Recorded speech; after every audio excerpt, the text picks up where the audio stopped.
சின்ராசு, உன்னைய 10 மாசம் என் வயித்துல பெத்து வளர்த்து ஆளாக்கி விட்டா என்னையவே உதறி தள்ளிட்டு போறியா? உன் பொண்டாட்டி பேச்ச கேட்டுக்கிட்டு போறியா? போடா, போய் பார்த்தா தானே தெரியும்.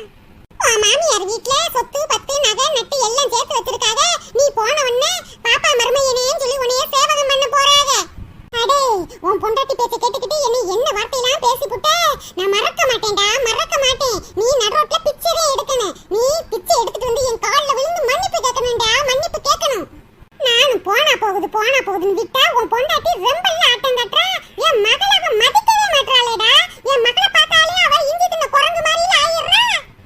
என் மக ஒவ்வொரு நாளும் அம்மா அண்ணேட்ட சொல்லி அதை வாங்கிட்டாமா, அம்மா அண்ணேட்ட சொல்லி இதை வாங்கிட்டாமான்னு கேட்டுக்கிட்டே இருப்பா. உன்கிட்ட சொன்னா நீ காதுல கேட்காத மாதிரி செகுட்டு மூரேதி மாதிரி நின்றுக்கிட்டே இருப்ப. இப்ப நான் யார்கிட்ட கேட்க வேண்டிய அவசியம் இல்லடா. என் மகளுக்கு செய்ய வேண்டியது நானே செய்வேன். அடே சின்ராசு, உன் பொண்டாட்டி பேச்ச கேட்டுக்கிட்டு என்ன ஆட்டம் காட்டுனே?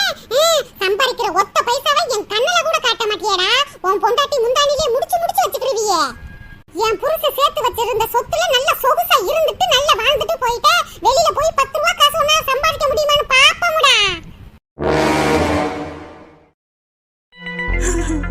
மாமா அத்தை தான் ஆத்திரப்பட்டு நம்மளை திட்டுனாங்க. அதுக்கு சரிசமமா நீங்களும் திட்டி இப்ப வெளியில வந்துட்டோமே மாமா. நம்ம எங்கிட்ட போறது? திக்குன்னு தெரியாம திசையும் தெரியாம இப்படி நின்றுகிட்டே இருக்கமே மாமா. நம்ம எங்க போறது? சின்ன பொண்ணு, இந்த வெறும் பையில நம்பி கைய புடிச்சுக்கிட்டு வீட்டை விட்டு வெளியில வந்துட்டோமே நினைச்சு கவலைப்படுறியா சின்ன பொண்ணு? ஐயோ, ஏன் மாமா இப்படி எல்லாம் பேசுறீங்க? அத்தை என்ன புதுசாவா நம்மளை கிழிச்சுக்கிட்டு இருக்காங்க? தினைக்கும் நம்மளை கிழிச்சுக்கிட்டு தானே இருக்காங்க. கொஞ்சம் பொறுத்து போயிருக்கலாமே தான் சொல்றேன் மாமா. இங்க பாருங்க மாமா, உங்களை நம்பிதான் நான் கல்யாணம் முடிச்சிட்டு வந்தேன். என்னைய நீங்க மகாராணி மாதிரி வச்சு பாத்துக்குவீங்கன்னு எனக்கு நம்பிக்கை இருக்கு மாமா. இருந்தாலும் கொஞ்சம் அவசரப்பட்டுட்டோமோன்னு தோணுது மாமா. நீ அன்னைக்கே சொன்ன சம்பாதிக்கிற பணத்துல பாதி காசை சேர்த்து வைங்கன்னு சொன்ன. உன் பேச்சையெல்லாம் கேட்காம எங்க அம்மாவுக்கு, எங்க வீட்டுக்கு, என் தங்கச்சிக்குன்னு தனியாட்டு செலவு பண்ணேன். இப்ப பாரு, எங்க அம்மா துரத்தி விட்டுட்டாங்க வீட்டை விட்டு. இப்படி நடு ரோட்ல நின்று அழுக வேண்டியதா போச்சு. 10 ரூபா காசா இருந்தாலும் உங்ககிட்டையும் கொடுக்காம சேர்த்தும் வைக்காம குடும்பத்துக்கு தானே செலவழிக்கிறோம் செலவழிச்சேன். இப்ப பாரு என் நிலைமைய. என்னைய கல்யாணம் பண்ணிட்டு வந்த பாவத்துக்கு உன்னையும் இப்படி நடுத்தரவுல நிக்க வச்சுட்டேனே சின்ன பொண்ணு. நான் பெரிய பாவி சின்ன பொண்ணு. என்னை மன்னிச்சு சின்ன பொண்ணு, மன்னிச்சிரு. இந்த கையால் ஆகாதவனை கல்யாணம் பண்ணி நீனு கஷ்டப்பட வேண்டியது ஆயிருச்சே சின்ன பொண்ணு. ஏங்க அழுகாதீங்க. உங்ககிட்ட திறமை இருக்கு, உழைப்பு இருக்கு. நம்ம சம்பாரிச்சு முன்னேறிடலாங்க. அழுகாதீங்க.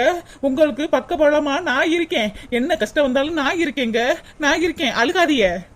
சின்ன பொண்ணு, உன்னை மகாராணி மாதிரி வச்சுக்கிறவேன்னு சொல்லிதான் கல்யாணம் முடிச்சு கூட்டிட்டு வந்தேன். இப்படி நடு ரோட்ல நிக்க வச்சுட்டேனே சின்ன பொண்ணு. இத நினைச்சாதான் என் நெஞ்சே வெடிக்கிற மாதிரி இருக்கு. ஆரம்பத்துல இருந்து சம்பாதிக்கிற காசுல ஒரு 10 ரூபாயாவது சேர்த்து வைங்கன்னு சொல்லிக்கிட்டே தான் இருந்தேன். நான் தான் காது கொடுத்து கேட்கல.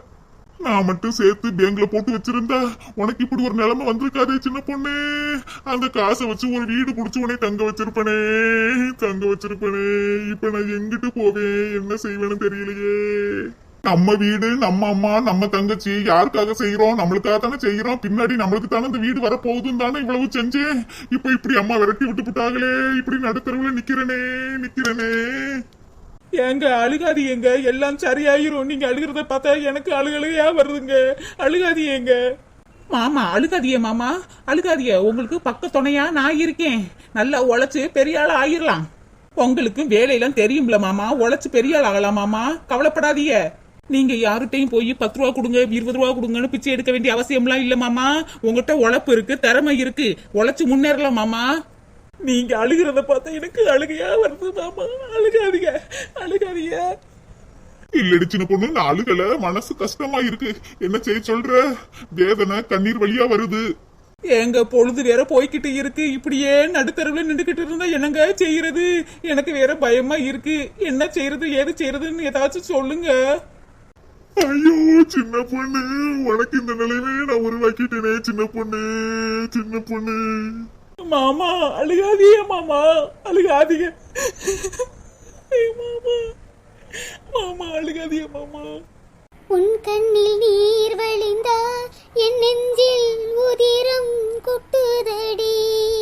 நான் செஞ்ச பாவத்திற்கே நீ ஏன் கண்ணீர் விட வேண்டும்? உன் கண்ணில் நீர் வழிந்தால் என் நெஞ்சில் உதிரம் கொட்டுதடி. வா சின்ன பொண்ணு, அப்படியே பொடி நடையா நடந்து போவோம். சரிங்க மாமா. என்னுடைய நாயகனே ஊர்வனங்கும் நல்லவர்